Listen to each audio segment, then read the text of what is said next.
Welcome, everyone, to the NBA Predictive Playbook Show.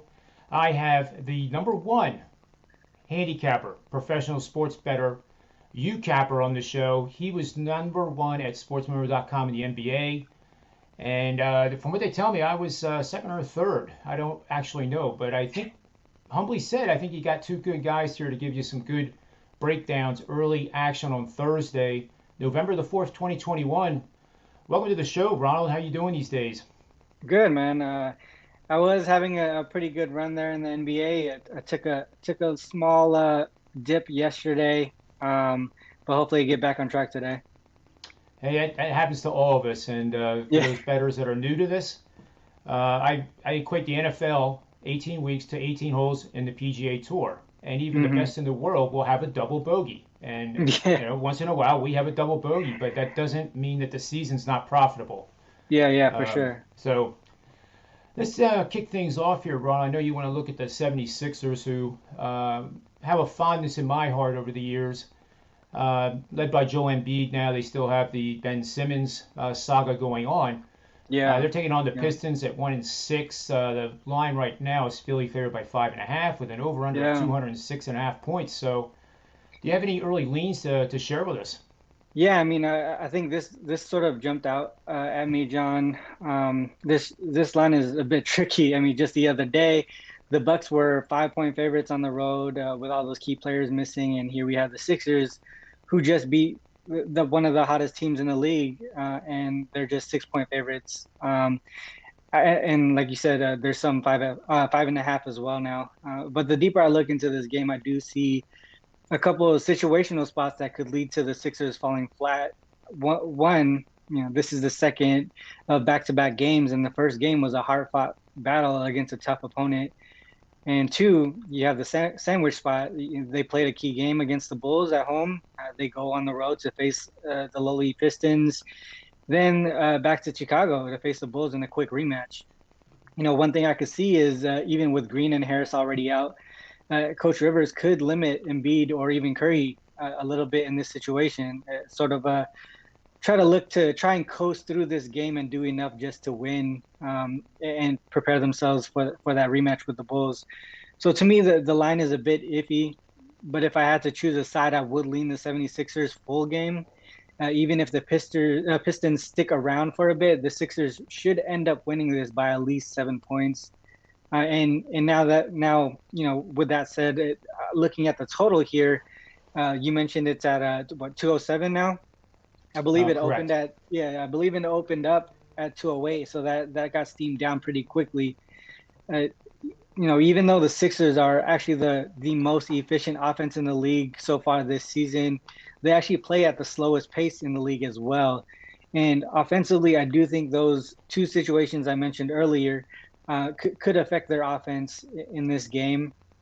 On the Pistons side of the ball, I mentioned this a few days ago as well about this team when they played the Bucks. They're basically the worst offensive team in the league, without a doubt.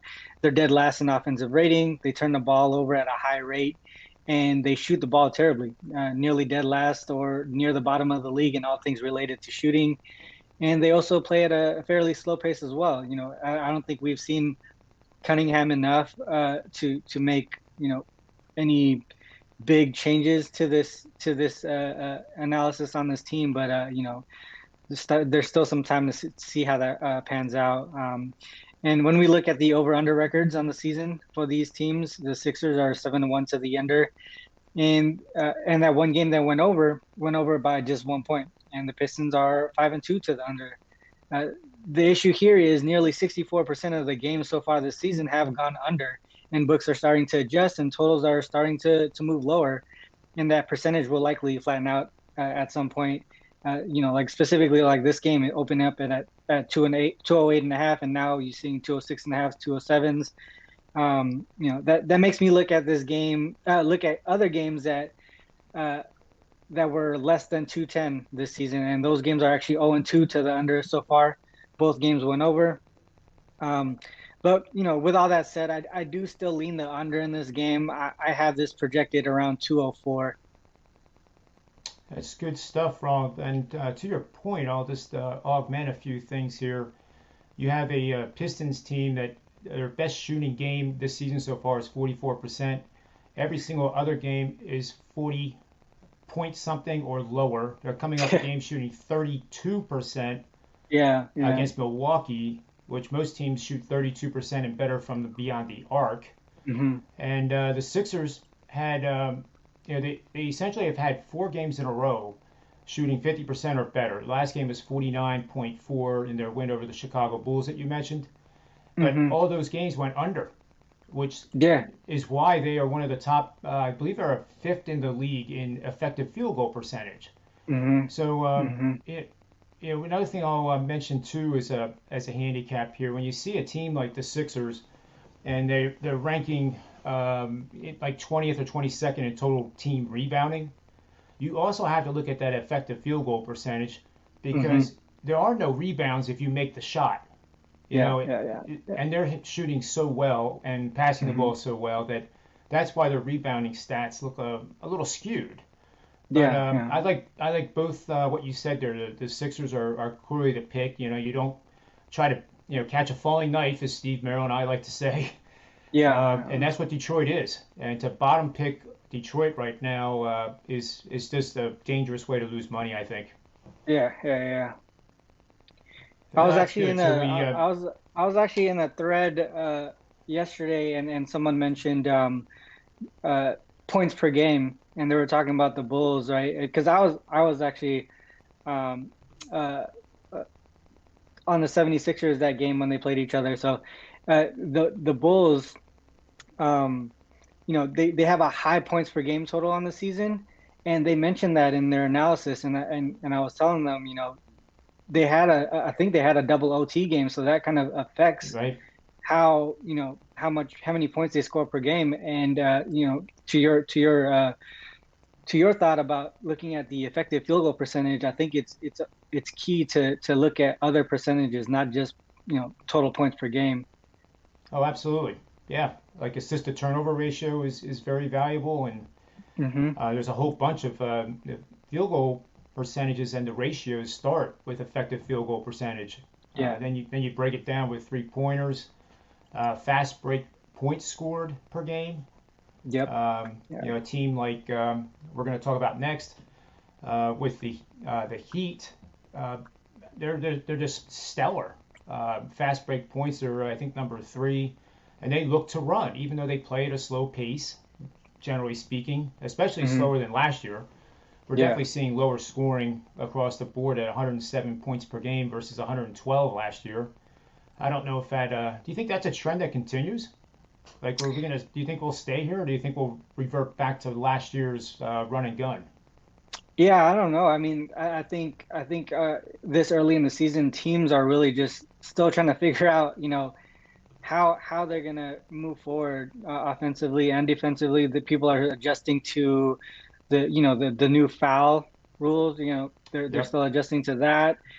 Some teams have so many changes over the offseason too that they're still trying to figure that out. They're trying to build that chemistry together, trying to see what works for them and what doesn't. I mean, look at the Celtics. I don't think they had much turnover, but they're still trying to figure it out. Yeah, and they have the new head coach, and why don't we move to that game because that's the game I wanted to Yeah. at least give a lean on. That's Boston against Miami. Boston is trying to find their identity under their new coach, and are playing really wildly inconsistent games. They're coming off a 92 point. That's all the points they scored and they won Hmm. against Orlando. And Orlando had, I believe, 78 or 79 points, but they got a win that stopped a 3 game losing streak. And you can't say enough good things about Miami. And I like the Miami side here all the way up to -10. It's currently -8, 8.5 at most of the places right now. And remember, we're doing this very early. Like it's like 7:30 out on the West Coast right now. Yeah. Yeah. Yeah. So it's very early. We got a long way to go. So we'll update our leans. Maybe we'll even update them with premium. Like a 3 unit type of bet. Um, but the one thing I was really impressed with the Heat is their unselfish play. The ball distribution, the passing is just impeccable. Reminds me of the Sixers, to be honest with you. They move the ball Hmm. around. They've had 5 and 6 double-digit scores in games, almost on a consistent night. And the Heat actually had 4 guys, and this was a franchise first, that scored 22 or more points. Yeah. I mean, think about that. I mean, that's amazing, unselfish play, and that's why they are clicking so well. But Ronald, I think their defense is actually the story. Boston is one of the worst teams in the league defending the fast break. They're not rebounding real well when you factor in the number of shot attempts they take. They're taking a whole bunch of threes. There's not much scoring in the paint compared to last several years for Boston. And Boston it kind of reminds me of the Kansas City Chiefs in a way. I mean, you can't figure out who they are week to week, and you just keep waiting for them to go on a winning streak. And you do have to wait. That's bottom picking, and that's not a good way to make money in sports betting or investing in stocks. And Boston is a team where I will fade them until I'm proven that they are getting their act together and found their identity and playing better basketball. Betting on home favorites that covered the spread by 20 or more points in total over the last 3 games that's facing a team that was beaten by the spread by 30 or more points in the last 3 games is 44-16 with 1 push, and that translates to a 73% win percentage over the last 5 seasons. So that supports my lean, and interested to know what you think of this game. Yeah, I actually had Boston was my only win yesterday. In that game against Orlando, and I think that was sort of just a situational spot. Having that that talk as a team, and the media kind of bringing some stuff up against that team as well. I think Boston wanted to come out with a little fire, but I think I agree with you on Miami here. I don't think they've actually figured everything out yet. They just played a team that is one of the worst teams in the league. So that's the reason why they won and covered, but now they're playing against Miami Heat team, who I feel like are one of the front runners in the East. Like you mentioned, one of the top defensive teams in the league. Their team is deep. Their roster is deep. Even if, Jimmy Butler or someone else has a bad game, you got Harrell on the bench. There's a lot going on in Miami that really kind of sets them aside from a lot of teams for the regular season. I think they are prepared for the playoffs now with their roster and their makeup, but a roster like this, they really do well in the regular season. Yep, I like it. And to show the volatility in the Boston play, they did beat one of the worst teams, to your point. The game before that, they were leading by 19 over the Chicago Bulls and lost the game by 14. Yeah, that fourth quarter was crazy. Yeah, crazy. Yeah. Someone mentioned that they didn't have a defensive rebound at all in that fourth quarter, which is a crazy stat to me. That is really crazy. That shows why you wouldn't want to back Boston right now. We're not saying that they're not going to be a playoff contender down the road, but right now they're mixed up, and I'm sure they'll find a chemistry that's better. But for now, you got a very, very good team with great chemistry and great distribution of the ball playing a team that can't find itself. Yeah, I would definitely be on the Miami Heat for at least a lean at this point. Yeah, probably a 3-unit play if the line does not go up to 10. 9.5 and lower. I'm a 3-unit buyer of the Miami Heat. Yeah, I really like that. I like that play a lot. It's going to make me kind of look into it a little bit more than I did this morning. It's good stuff, Ronald. I think that'll wrap up our show here, quick hitting fashion. And as a thought, people who are watching this show, if you want us to preview a game, send us a direct message or put it in the comments section, and we'll do our best to put it on the show possibly tomorrow. So take a look at the Friday card and put down a few games that you like, and we'll do our best to break them down for you and give you at least an opinion.